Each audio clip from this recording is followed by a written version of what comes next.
नमस्कार, मैं आजमीन खान और आप देख रहे हैं SPN 9 न्यूज। हरियाणा में संकट, भारतीय जनता पार्टी खतरे में और नायब सिंह सैनी का मुख्यमंत्री पद से हटना कहीं ना कहीं तय माना जा रहा है। हरियाणा में जहां छठे चरण में 10 की 10 लोकसभा सीटों पर मतदान होते हुए नजर आए, इसके बाद से दावा किया गया कि एक ही चरण में मतदान संपन्न और उसके बाद हरियाणा में सियासी भूचाल आएगा तो विधायकों की संख्या को लेकर और हरियाणा विधानसभा के अंदर जल्द ही फ्लोर टेस्ट की स्थिति पनपने वाली है।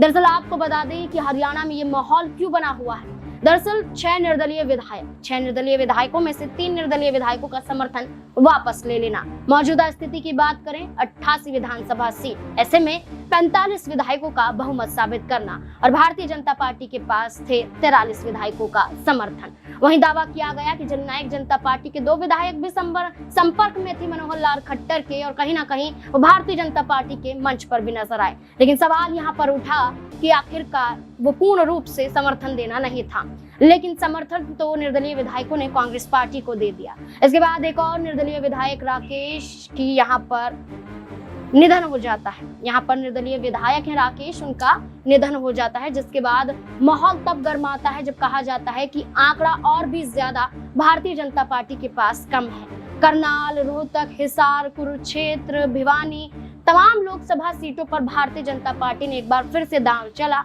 अपने पुराने चेहरों को और नए चेहरों को उतारा और कहीं ना कहीं करनाल की बात करें तो यहाँ पर मनोहर लाल खट्टर को जिम्मेदारियां दी। लेकिन मनोहर लाल खट्टर का विरोध, वहीं कहीं ना कहीं अनिल विज की नाराजगी भारतीय जनता पार्टी पर भारी पड़ती हुई दिखाई दे रही है और ऐसे में कहा जा रहा है कि क्या अनिल विज की बगावत क्या यहाँ पर देखने को मिल सकती है, क्योंकि पूरा माहौल अनिल विज के इर्द गिर्द घूमता हुआ दिखाई दे रहा है। इस मुद्दे को लेकर मेरे सहयोगी का क्या कहना है, देखिए जरा। यहाँ पर बात करें दुष्यंत चौटाला की, भूपेंद्र सिंह हुड्डा की बात करें, उन्होंने राज्यपाल को चिट्ठी भी लिखी और यहाँ पर मांग की गई कि जब तक यहाँ पर फ्लोर टेस्ट नहीं हो जाता राष्ट्रपति शासन लागू कर दीजिए, क्योंकि सरकार अल्पमत में है, लेकिन अभी तक उस पर भी कोई एक्शन नहीं लिया जाता है। तो ये भी एक बड़ी बात है कि क्या सरकार जो मौजूदा स्थिति में अभी दिखाई दे रही है, क्या ऐसी स्थिति में कहीं और से भी उन्हें मदद मिलती हुई नजर आ रही है? देखिए जाहिर सी बात है कि आपको फ्लोर टेस्ट तो कराना पड़ेगा, क्योंकि तमाम समूचा विपक्ष यही मांग कर रहा है कि उनके पास नंबर्स नहीं है और खुद सदन को भी इस बात की जरूर जानकारी हुई, क्योंकि हम लगातार देख रहे हैं कि जिस तरह से निर्दलीय विधायकों ने उनका साथ छोड़ा है, तो जाहिर सी बात है उनके पास जो नंबर होने चाहिए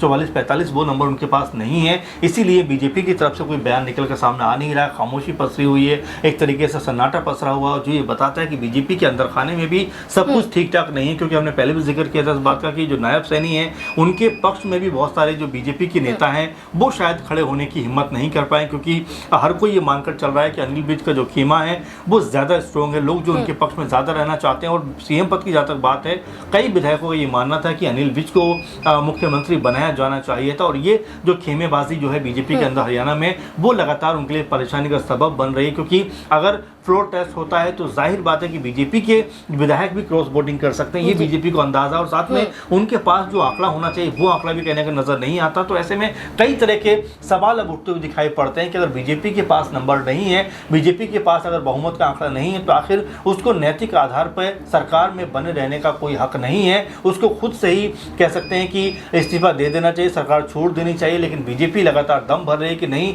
हमारे पास पूर्ण बहुमत है, हमारे पास लोग हैं और हम डरते नहीं हैं। जो कांग्रेस पार्टी के आरोप हैं, तमाम तरह की बातें कहते हुए नजर आते हैं। लेकिन जब फ्लोर टेस्ट होगा नाज़मीन, उस वक्त पता लगेगा कि जो बीजेपी दावा कर रही है उसमें सच्चाई कितनी है और क्या वाकई उनके पास वो नंबर हैं जिसकी वो लगातार वकालत करते हुए नजर आते हैं। सर, यहाँ पर आपने अनिल विज की चर्चा की जो यहाँ पर गृह राज्य मंत्री थे, और जब वो तमाम लोगों के बीच में फंस जाते हैं, किसानों के मुद्दों को लेकर फंसते हुए नजर आते हैं, वो कहते हैं कि उस वक्त मेरी जिम्मेदारी थी और उस वक्त मैंने जिम्मेदारियों को निभाया और इस वक्त भी मैं अपनी जिम्मेदारियों को निभाता हुआ नजर आऊंगा।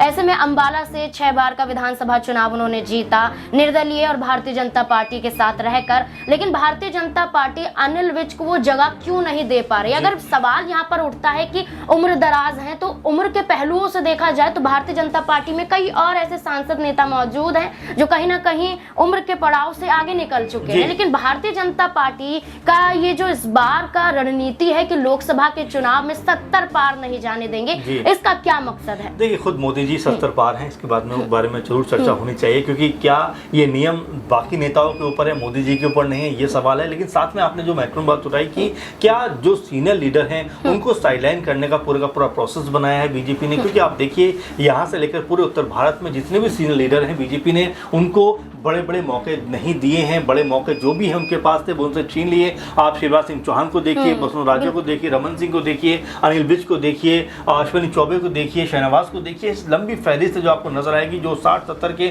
आसपास की उम्र के नेता हैं, उनको बड़ी जिम्मेदारी बीजेपी देने के मूड में नहीं है। आपने अनिल विज का जिक्र किया और मैंने इससे पहले किया था, क्योंकि देखिए अनिल विज एक अनुभवी नेता है, काफी काम उन्होंने हरियाणा के लिए किया है, कई महत्वपूर्ण पदों पर वो रहे, होम मिनिस्टर वो रहे और तमाम कह सकते हैं कि बड़े विभाग उन्होंने संभाले। ऐसे में मुख्यमंत्री बनने की अगर बारी थी, मान लीजिए अगर 6 महीने की अगर उनके पास टाइम था मुख्यमंत्री बने रहने का, तो उनको क्यों नहीं बनाया गया, ये सवाल अपने आप में उठते हुए दिखाई पड़ते हैं। और इसी बात को लेकर अनिल विज बेहद खफा हैं। आप देखिए कि वो मीटिंग में से उठ के चले जाते हैं, बात नहीं करते हैं और बीजेपी के ऊपर करारे हमले करते हुए नजर आते हैं। तो ये बताता है अपने आप में कि अनिल विज अंदर से बहुत परेशान है। और जाहिर बात है कि अगर बीजेपी ने कह सकते हैं कि सदन के अंदर अगर फ्लोर टेस्ट के लिए अपने आप का मोर्चा संभाला तो उनको यहाँ पर असफलता भी मिल सकती है। और ऐसा होता है तो ये बीजेपी की बहुत बड़ी हार होगी कि जो लगातार दावे तो कर रहे थे कि भाई हमारे पास इतने लोग हैं, लेकिन जब सदन में फ्लोर टेस्ट हुआ तो उसमें वो सफल नहीं हो पाए, इसीलिए लगातार वो इससे बचते हुए नजर आ रहे हैं। लेकिन कब तक बचेंगे ये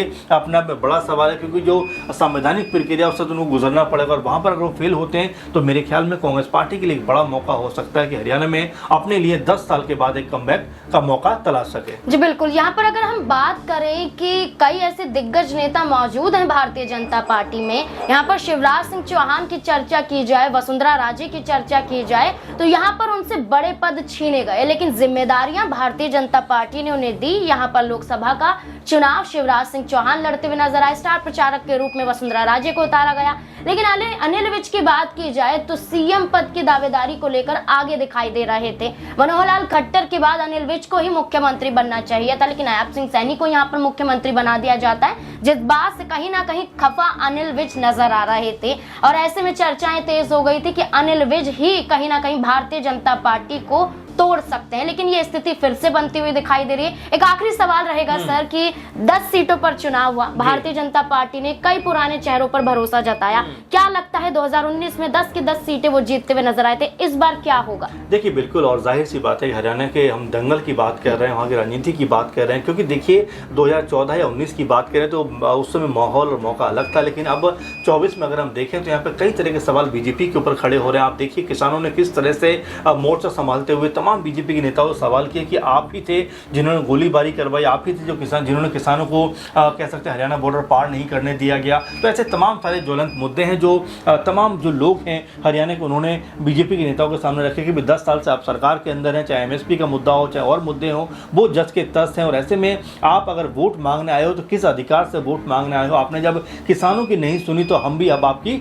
नहीं सुनेंगे। तो आप समझ सकते हैं किस तरह का जो माहौल है वो दिखाई पड़ता है। दुष्यंत चौटाला के खिलाफ पूरा का पूरा माहौल दिखाई पड़ता है। जब कह सकते हैं कि खट्टर भी जाते हैं सभाएं करने तो उनसे भी उनको विरोध का सामना करना पड़ता है। यानी कि जितने भी बड़े बड़े नेता हैं उनको कहीं ना कहीं प्रचार प्रसार के दौरान घोर विरोध का सामना करना पड़ा है। और अगर ऐसा वोट में भी तब्दील होता हुआ नजर आया, यानी कि अगर बीजेपी के खिलाफ वोटबाजी हुई होगी, क्योंकि कल वोटिंग खत्म हुई हरियाणा में भी, तो ऐसे में बीजेपी को बड़ा झटका लगता हुआ नजर आ सकता है। क्योंकि जो सर्वे हैं वो तो यहाँ तक कह रहे हैं कि कांग्रेस पार्टी को आधे से भी ज्यादा सीटें हरियाणा की मिल सकती हैं। तो आप समझ सकते हैं कि हरियाणा में अब बीजेपी की जो कलाई है वो खुलती हुई दिखाई पड़ रही है। साथ में जो नेताओं की नाराजगी है, यानी कि जो सीनियर लीडर्स की नाराजगी का जोखिम बीजेपी ने मोल लिया, उसका खामियाजा कहीं ना कहीं बीजेपी को।